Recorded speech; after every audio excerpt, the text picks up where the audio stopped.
Hello all of you, welcome back. जैसे कि पिछले वीडियो में मैंने पढ़ा था क्या होता है प्लेन ऑफ कॉन्टैक्ट, उस पर दो तीन क्वेश्चन भी किए थे। आज पढ़ते हैं क्या होता है angle of intersection of two sphere. यानी कि अगर दो स्फीयर करेगा इंटरसेक्ट, दोनों के बीच में एंगल क्या होगा। ठीक है, तो angle of intersection of two sphere, angles angle of intersection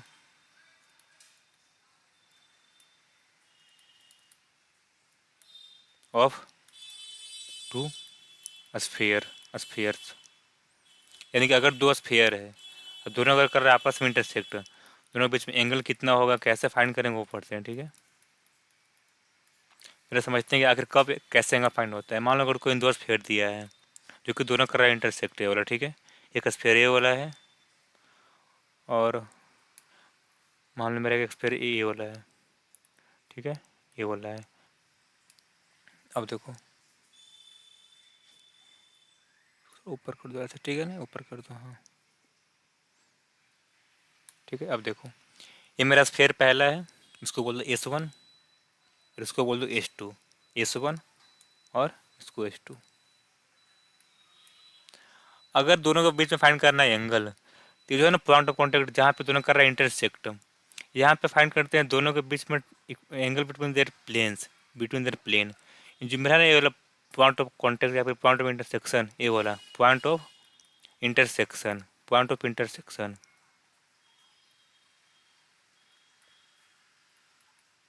यहाँ पर भी या फिर यहाँ पर भी दोनों सेम ही आएगा वाला। यहाँ पर भी, यहाँ पे फाइंड करो दोनों का क्या होगा, इक्वेशन ऑफ देयर प्लेन्स। यानी कि पहला प्लेन्स कोई कुछ यहाँ होगा,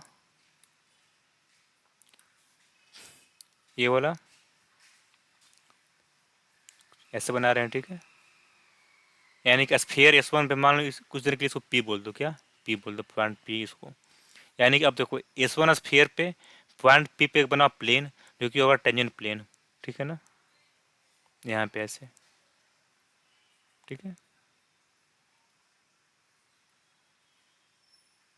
ये वाला। ठीक है ना, और फिर चूंकि इसी पॉइंट मेरा P इस मेरा जो P पॉइंट है S2 पर भी है, तो यहाँ पर भी एक बना टेंजेंट प्लेन।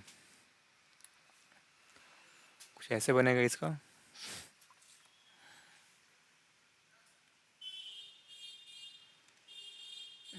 एक minute,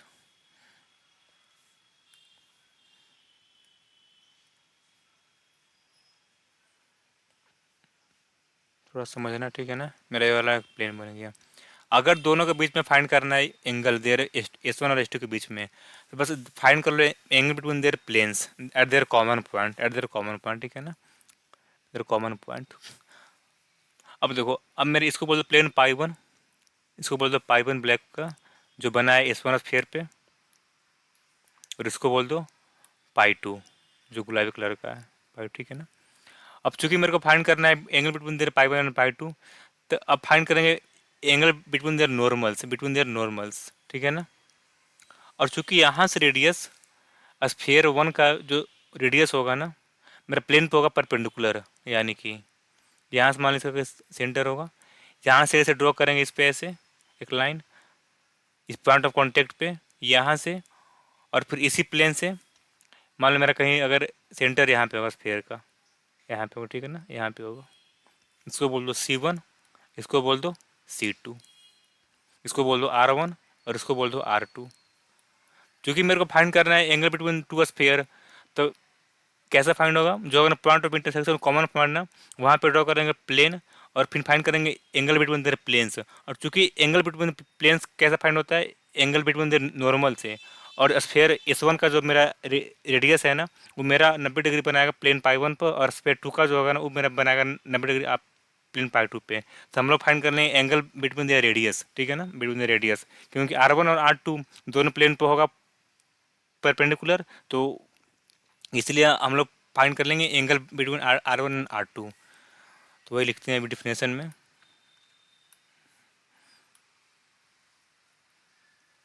definition, the angle of intersection, the angle of intersection. देखो हम यहाँ पे सीक्वेंस भी बना रहे हैं। फाइंड करना है angle between two sphere, angle between two sphere. इसको हम लोग किए deduce angle between two plane, angle between two tangent plane, two tangent plane कहाँ पे, at point of intersection, at point of intersection. और अगर फाइंड करना है दो प्लेन के बीच में एंगल, तो हम लोग फाइंड करते हैं angle between there normal vector. और चूंकि मेरा R1 और R2 ये वाला लाइन यानी कि C1 से लेकर P तक, PC1 और PC2 मेरा प्लेन पे होगा परपेंडिकुलर, यानी काम करेगा जो नॉर्मल, इसलिए हम लोग फाइंड करेंगे angle between R1 and R2। फिर यहाँ से और एक कैसे फाइंड होता है, angle between there normals, angle between there normals, ठीक है ना। अब चूंकि मेरा सेंटर से और पॉइंट ऑफ कॉन्टेक्ट पे P पे, यानी कि PC1 and PC2 are normals, basically ये है क्या, रेडियस है, but they act as normal, act as normal to plane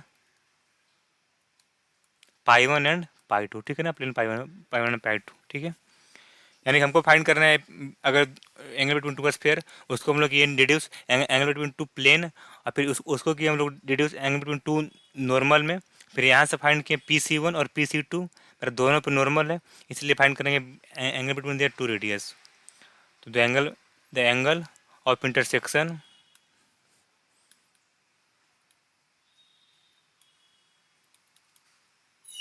of two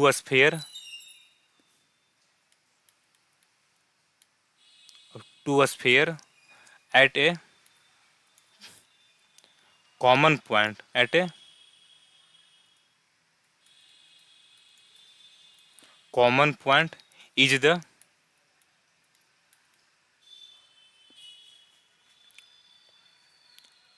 defined as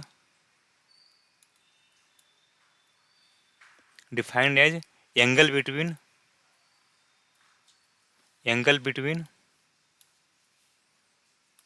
defined as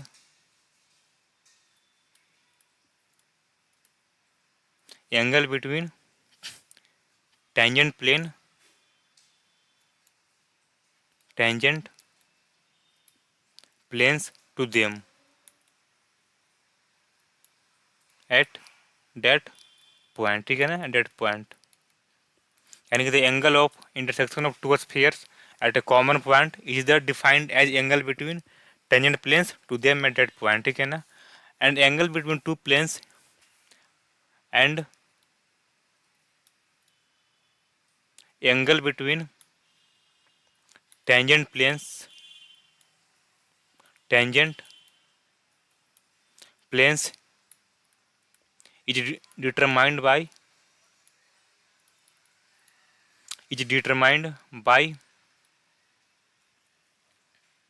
determining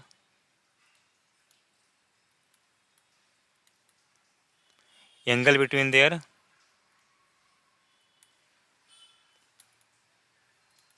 normals, ठीक है। also we know that radius is perpendicular, also we know that radius is perpendicular to the tangent plane, thus finally thus angle between two sphere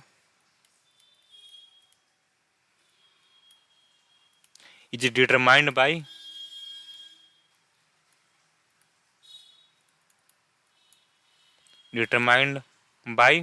finding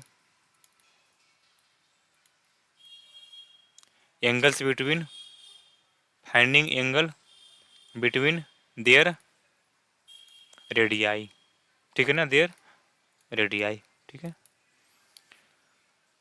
अब आगे find करते हैं कि आखिर angle की हुआ कितना। अब लेट S1 एंड S2 दो स्फीयर मान लो, let S1 and S2 sphere, let S1 and S2 be two spheres and their equation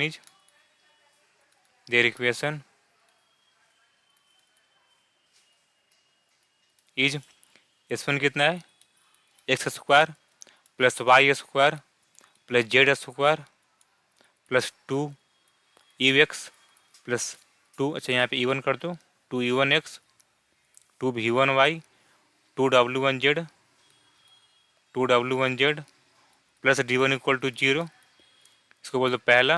और S2 कितना है, S2 x square plus y square plus z square plus 2U2 x plus 2V2 y plus 2W2 z plus D2 equal to 0, ठीक है ना, 0।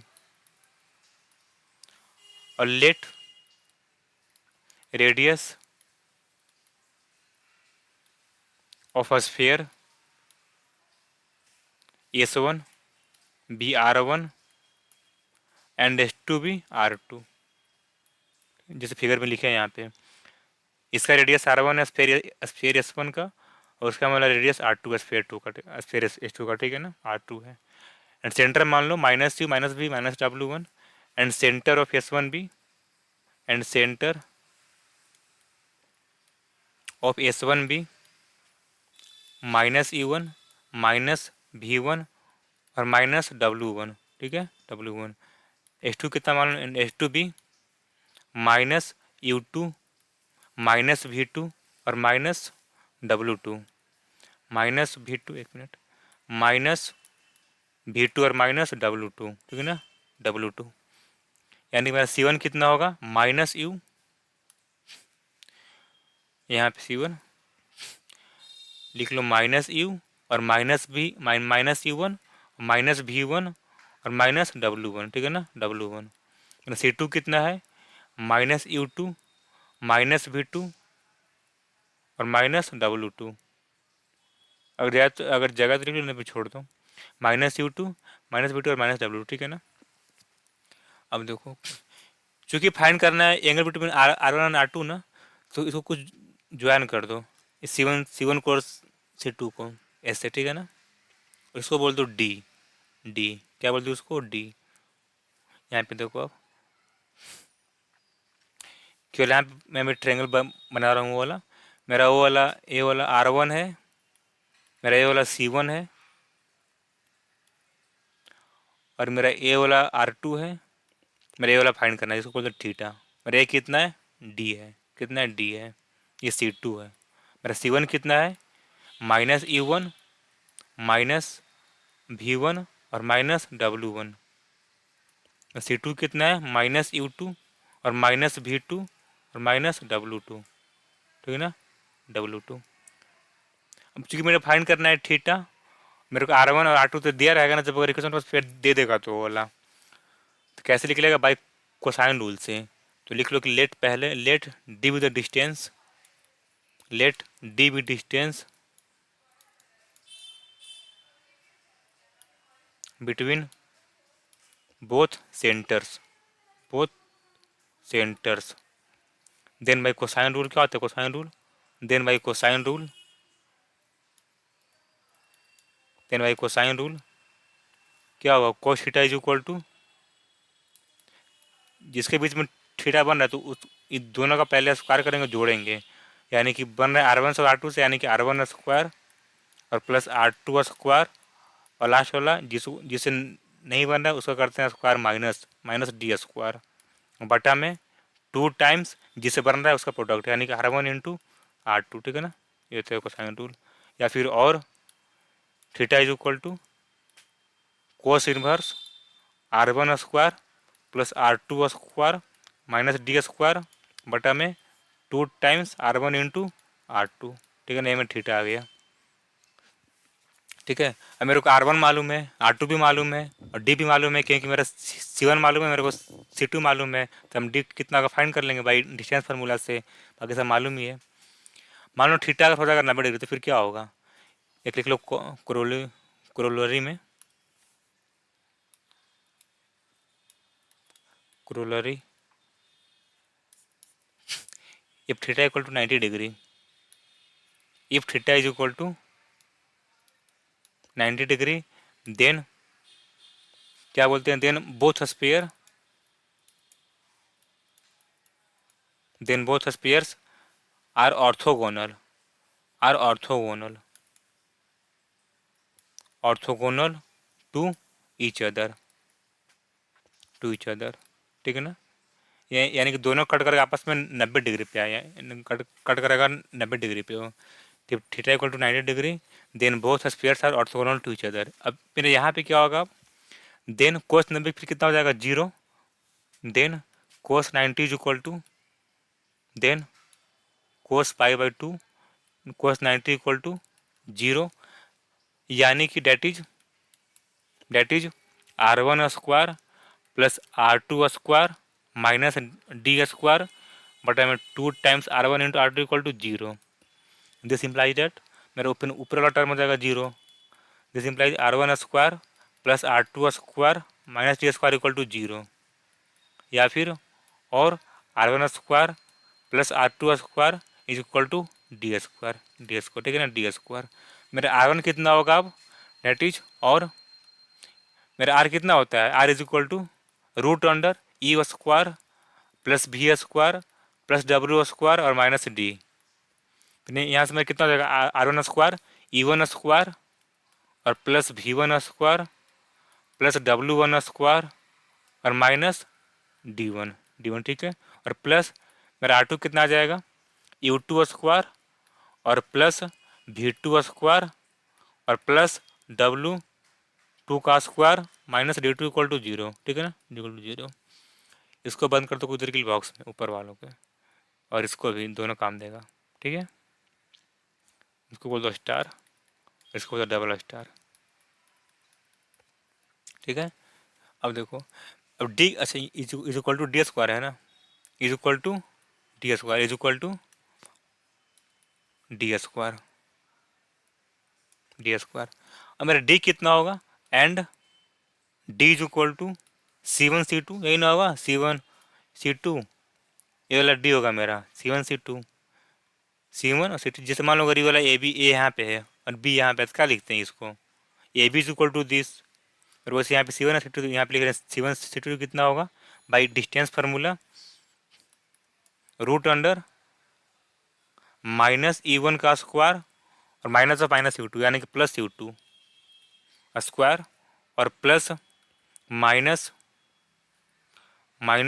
V1 plus V2 का square और plus minus W1 plus W2 का square, ठीक है ना, square. और कितने ऐसे कर देंगे अगर स्क्वायरिंग, तो D² is equal to E1² और प्लस U2² और माइनस 2E1 इंटू U2, ठीक है ना। इसको कर दें एक्सपेंड, और प्लस V1² प्लस V2² और माइनस 2V1 इंटू V2 और प्लस W1² प्लस W2² और minus 2 times W1 into W2, ठीक है ना, यही होगा। अब इसको पुट कर दो इक्वेशन डबल स्टार में, तो क्या हो जाएगा, form double star we have, form we have क्या हो जाएगा, वी हैव, यहाँ से देखो मेरा यहाँ पे E1² है, मेरा यहाँ पे E1² है, यहाँ पे V1 है, यहाँ पे V1 है, W1 ठीक है ना, और U2 भी है, V2 भी है, W2 भी है, और यहाँ पर भी है, दोनों यानी कट जाएगा। फिर क्या बचेगा हो, क्या बचेगा हो, यहाँ से क्या बचेगा बेसिकली, इधर से एल से माइनस D1 और प्लस D2, ठीक है ना, ये बचेगा, ब्रैकेट में बंद कर लो इसको, और इज इक्वल टू यहाँ से क्या बचेगा, RHS से ये बचेगा, ए वाला और ए वाला, यानी कि माइनस 2 टाइम्स E1 U2 और प्लस V1 V2 और प्लस W1 W2, ठीक है ना, W2, यानी कि और क्या आ जाएगा, 2 times E1 plus E1 into U2, 2 times E1 into U2 और प्लस V1 इंटू V2 और plus W1 into W2 is equal to D1 plus D2। ठीक है ना, ये मेरा होता है कंडीशन। अगर दो स्फीयर ऑर्थोगोनल होगा ना तो इसको सेटिस्फाई करेगा वो वाला, और उसका कन्वर्स में भी। ठीक है, इसको बंद कर लो बॉक्स में। 2 E1 U2 plus V1 V2 plus W1 W2 is equal to D1 plus D2। This is the condition of two orthogonal sphere. ठीक है, आज के लिए इतना ही, फिर अगले वीडियो में क्वेश्चन करते हैं इस पे। तब तक के लिए इसको पढ़िएगा, इसको रिवीजन करते रहिएगा। Bye bye.